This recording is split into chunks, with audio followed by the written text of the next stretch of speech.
that destiny brought us together. And despite my worship of science and logic, I believed her. I still do. There's simply no other explanation. Meeting her was sheer magic.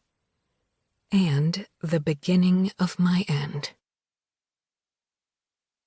2. Then. There's nothing glamorous about working the graveyard shift at a diner in West Hollywood. Every hour between midnight and 6 a.m. is a test of endurance, as every tourist and wannabe actor, model, director stumbles out of the nearby bars and clubs and straight into Al's diner. They come here because it's convenient and the food's cheap, but they also like the retro atmosphere, which makes them feel younger, hipper, and more relevant than they actually are. Most of all, they come for the novelty of being abused by the costumed servers. Yes, Al's Diner is one of those places. We're paid to be mean to our customers. It's not that hard, honestly. Most of them are assholes. Order up. I dodge a tray-wielding arm and pop up at the kitchen window.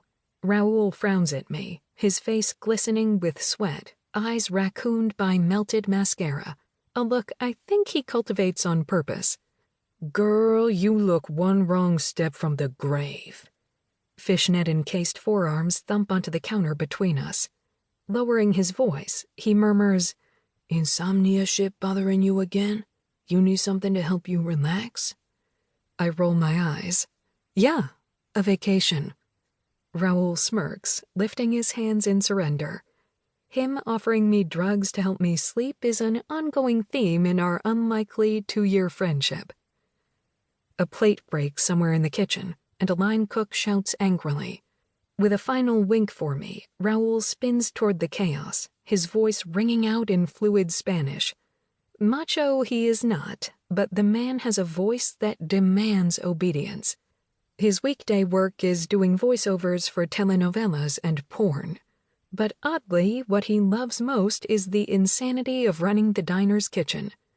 As I load up a tray with my table's order, Sammy sidles up next to me. Nosy in the worst way, she whispers, "What did Raoul say to you? Did he offer you weed? Alice says he sells weed, but when I asked him, he ignored me." That's because you can't keep your trap shut. I keep the thought to myself. Nope. Aren't you guys friends, though? I heft the tray to my shoulder and give her a flat look. Yes, we are. Any other questions, or can I deliver food to the bratty co-eds at table 12 now? Her cherry-red lower lip juts out. Fine, be rude. I grin tightly. That's what I'm paid for, I say, and I beeline for the table of sorority girls. As I move closer to the table, I see that Stacy 1.0, 2.0, and 3.0 have been joined by Brad 1.0, 2.0, and 3.0. The booth is now a swirling vortex of drunk, barely legal hormones. "Hey, weren't you my biology TA?" slurs Brad 2.0, squinting as he examines my face. I ignore him and begin slamming food onto their table. When the plates are down, I tuck the empty tray under my arm and point at the Brads. "If you assholes want to order, now's the time. I'm not coming back unless you promise me a fat tip." Stacy 3.0 waves me away with a haughty, "Bye, Dorothy. We'll share." "Suit yourselves," I snap, and tussle back to the window where another order is waiting. "Did that bimbo call you Dorothy?" I glance over at Karina, whose fingers are slamming buttons on our antique piece-of-shit cash register. "Yeah," I answer with a shrug. "Whatever. Dorothy was badass. Survived a tornado, killed a witch, wore great shoes." Karina's laugh interrupts me. Okay.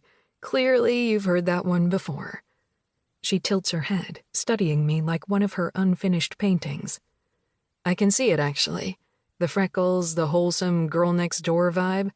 Personally, I see you more as a cross between Mary Poppins and Dita Von Teese." I make a face. Dita Von Teese? Really? Her waist is probably the circumference of my arm.